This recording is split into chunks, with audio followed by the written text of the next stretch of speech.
Shalom à toutes et à tous. Nous allons voir cette semaine, Be'ezrat Hashem, la parashat Trouma. Trouma qui signifie donc le don, la donation pour la construction du temple. Daber et Bnei Israël, vikruli teruma met kol ish asher devenu libo, tikru et terumati.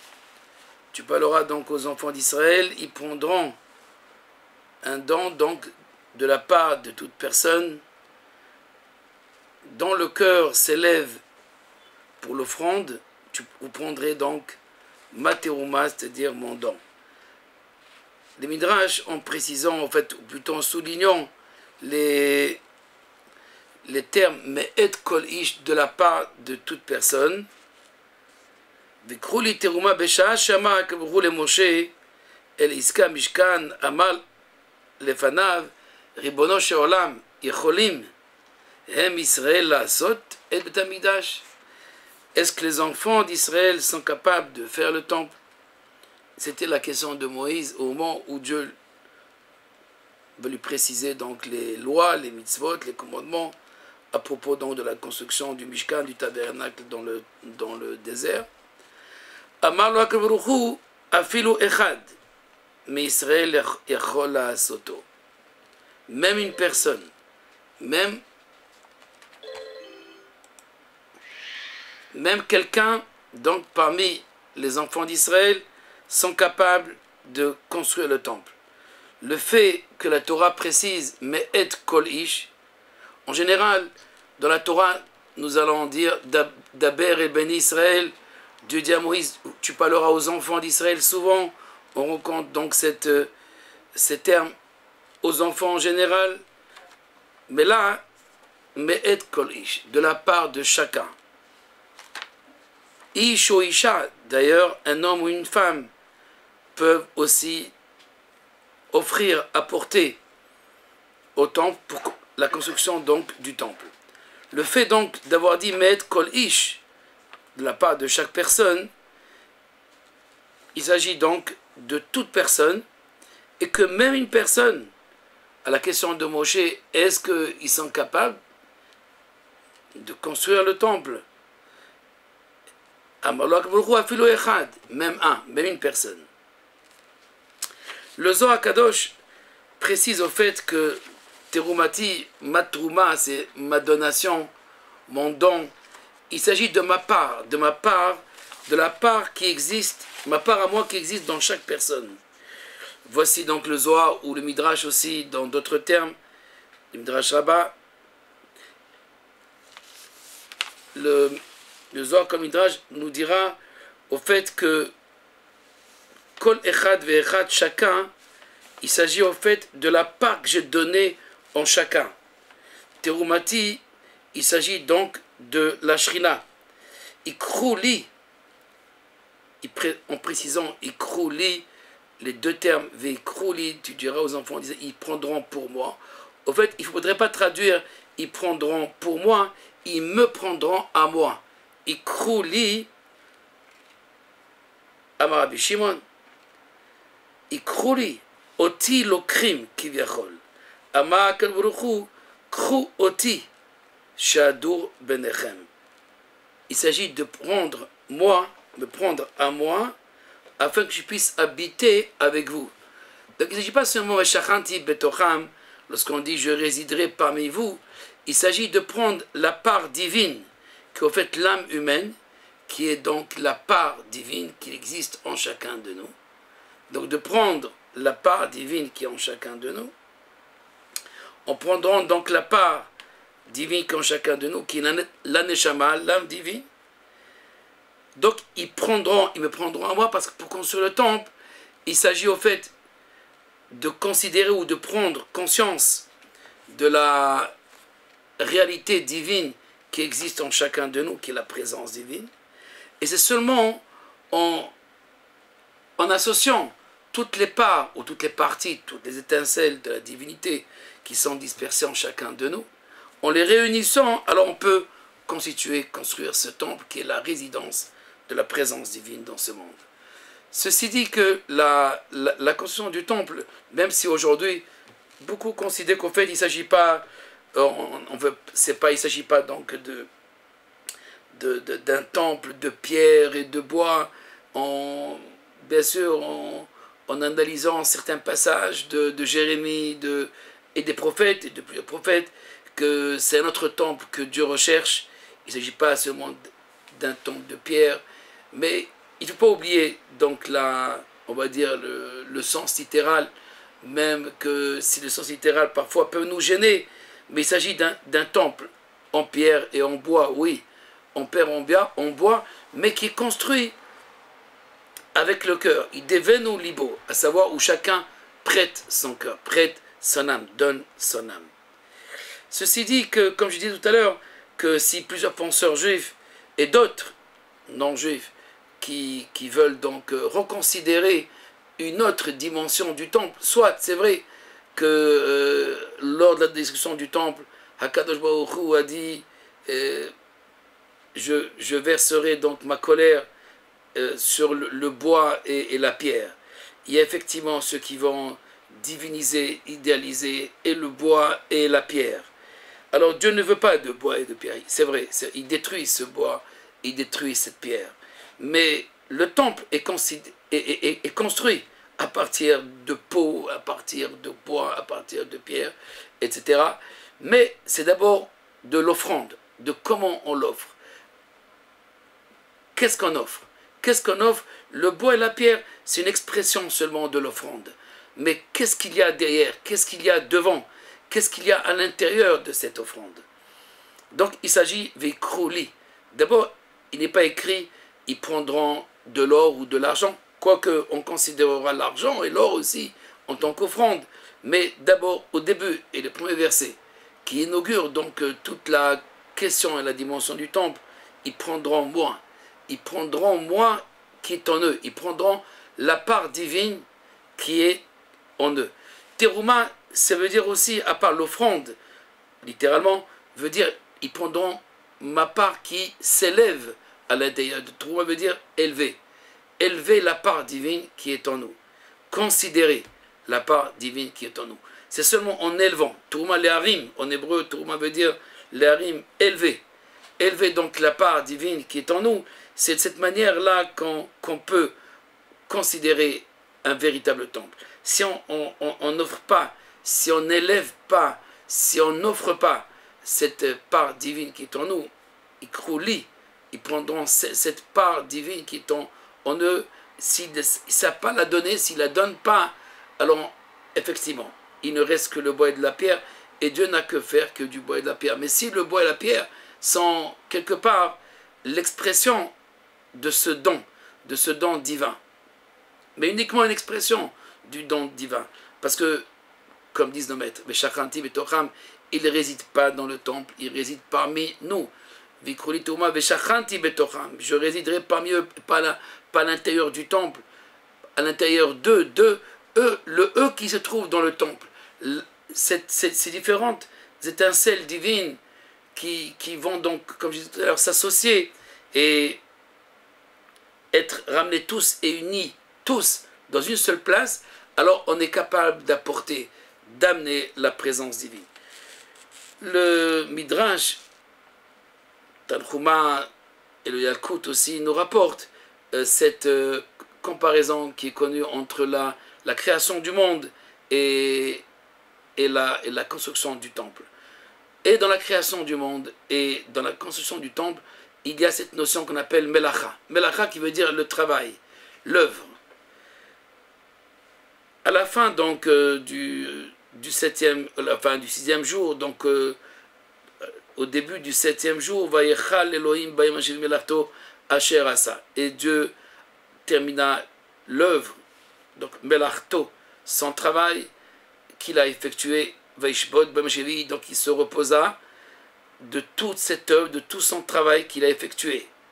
Vayivarech Elohim, et Dieu a béni donc le septième jour. Vayikadesh oto, il a sanctifié le septième jour. Kibo Shabbat, 7, Shvi'i, Shabbat, le repos en hébreu, donc c'est la même étymologie. Asher bara Elohim la'asot, que Dieu a créé pour faire. Et tous nos maîtres expliquent au fait c'est quoi que Dieu a créé pour faire. Dieu a créé le septième jour pour faire. Au fait, pour le réaliser, pour le compléter. Asher bara Elohim la'asot, puisque Dieu n'a pas terminé la création. Il a créé soit, c'est vrai, la création, mais il n'a pas fini. Il n'a pas fini la création. Donc il a créé pour que tu la termines, pour terminer. Que signifie cela asot? Alors bien sûr, il y a plusieurs explications à propos de cela asot, mais voilà, on va voir que dans la construction du temple, il y a ce mot la'asot qui revient plusieurs fois. Ce la'asot, la'asot, la'asot, pour faire, pour réaliser, pour compléter. Alors voici donc quelques versets qui rappellent ce la'asot, c'est-à-dire cette conclusion, cette clôture de la création, comme pour nous signifier que le temple, la création, ou la construction du temple signifie au fait la complétude de toute la création. C'est finir la création. La création se finit, se termine, l'œuvre divine se termine par la réalisation de la présence divine dans ce monde. Alors, voilà donc les versets qui signifient donc ce la'asot. Kol ish ve'isha, tout homme et toute femme. Asher nadab libam, c'est dans notre paracha, n'est-ce pas? Qui, dans le cœur, s'élève pour offrir à l'œuvre, donc la melacha, on retrouve donc melacha, l'œuvre ou le travail de la création.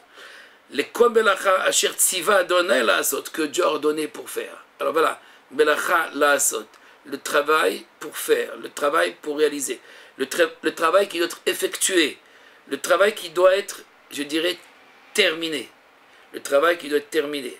Là, la'asot veut dire non pas seulement faire, mais réaliser la complétude, réaliser la finitude, finir. À propos donc de Betzalel, il est écrit, et Dieu l'a rempli. Il a rempli donc de l'esprit divin, par la sagesse, bitvuna, par le discernement, par le date et par le savoir, dans chaque travail, dans chaque action qu'il va effectuer.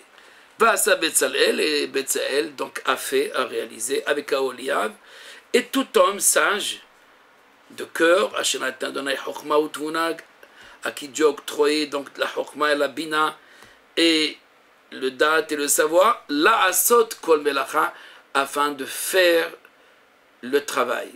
Faire le travail. Faire ici veut dire finir, finir le travail. Faire, c'est finir. Finir le travail, quel travail? Le travail de la création. Parce qu'une seule fois, il est rapporté la melacha dans la Torah, ou plutôt deux fois, le terme melacha, le travail, a été utilisé, et dans la création divine, et dans la création, ou plutôt dans la construction du temple.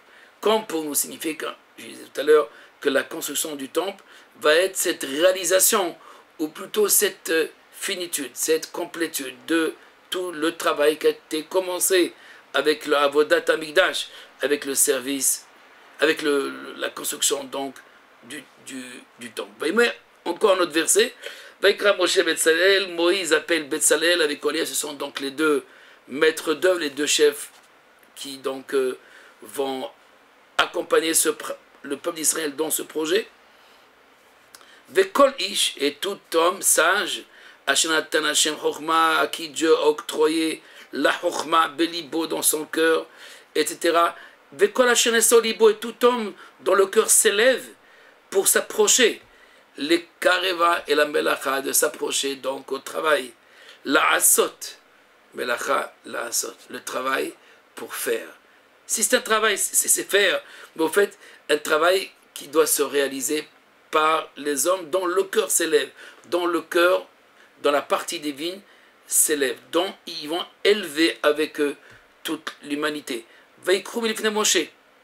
Ces hommes qui ont donc le cœur sage, vont prendre toute la terouma, tous les dons, ou toute la donation, au singulier. Asher